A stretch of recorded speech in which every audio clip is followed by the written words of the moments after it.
naiyak na ako. Tapos,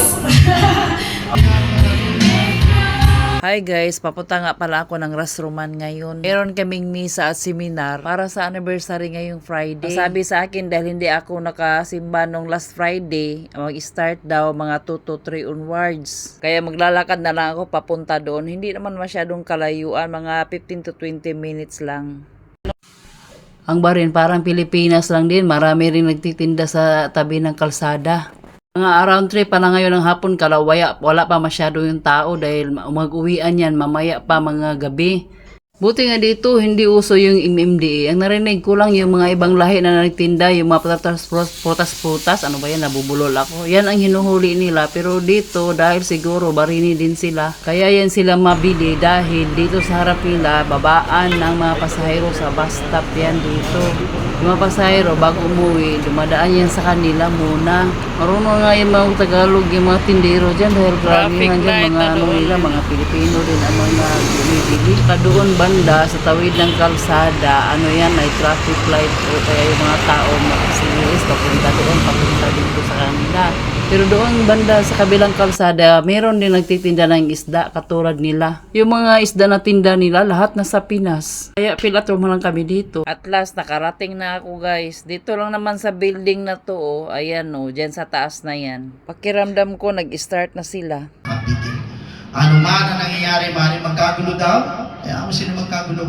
Kahit magkaroon pa ng problema, may karamdaman, hayaan mo yung problema sa sarili niya. Diyos ang bahala dyan. Ang asikasuhin po natin yung goal natin, yung mga soul na kailangan tumanggap sa Kanya. In fact, it happened to the... Let the Spirit of God fill this place.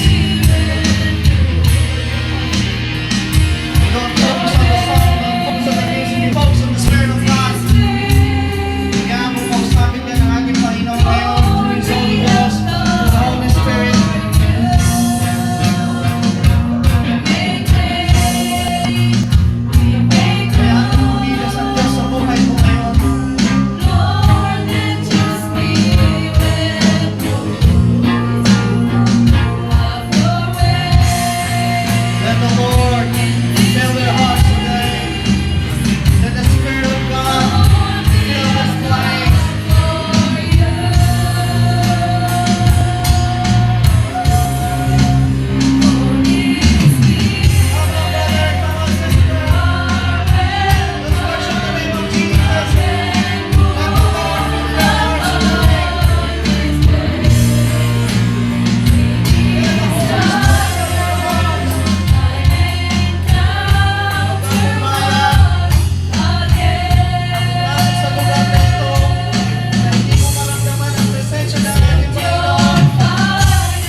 Ano ba? Hindi kompleto ang kare-kare mo kung walang kanin.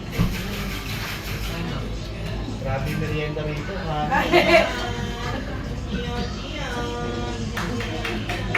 Merienda lang yun. Merienda pa lang, mawala ko lang po yung dinner.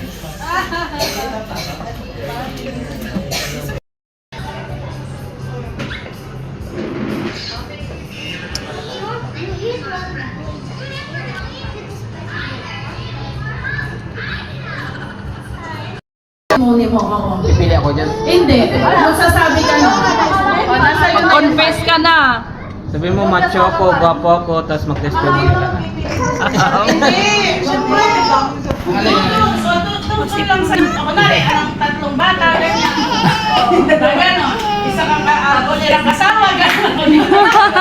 Oo, yes po, yes po. Hindi mo, pogi ako.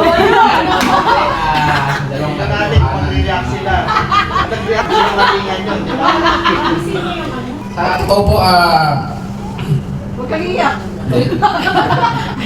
sa katotohanan po, dalawa, ako po ay una naririto at ako ay pamilyang tao na ito ang mga anak, mga asawa. Ang asawa, Bisaya tayo, Bisaya. Asawa. Ano yung asawa? Ang mga anak tapos asawa. Bisaya. Tapos, ayun po, isang testimony po. Naririto po ako hanggang sa ngayon.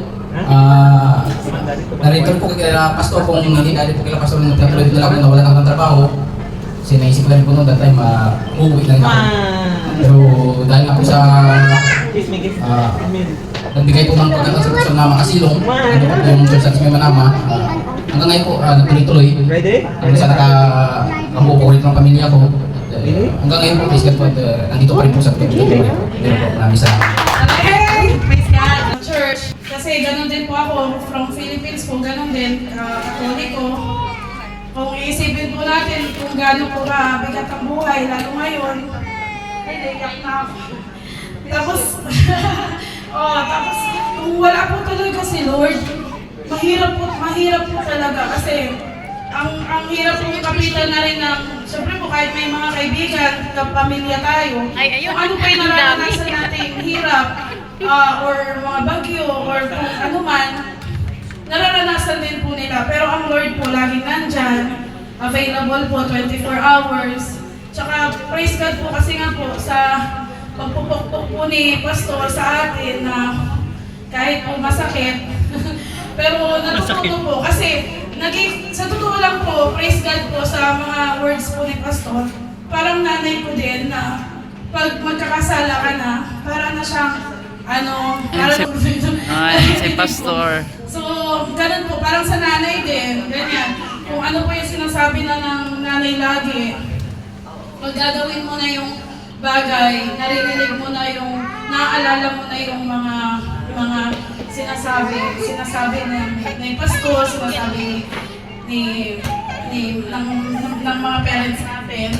Tapos praise God din po kasi, yun nga po, nadala po ako ng husband ko dito kasi sa Pilipinas, kami, solid Catholic.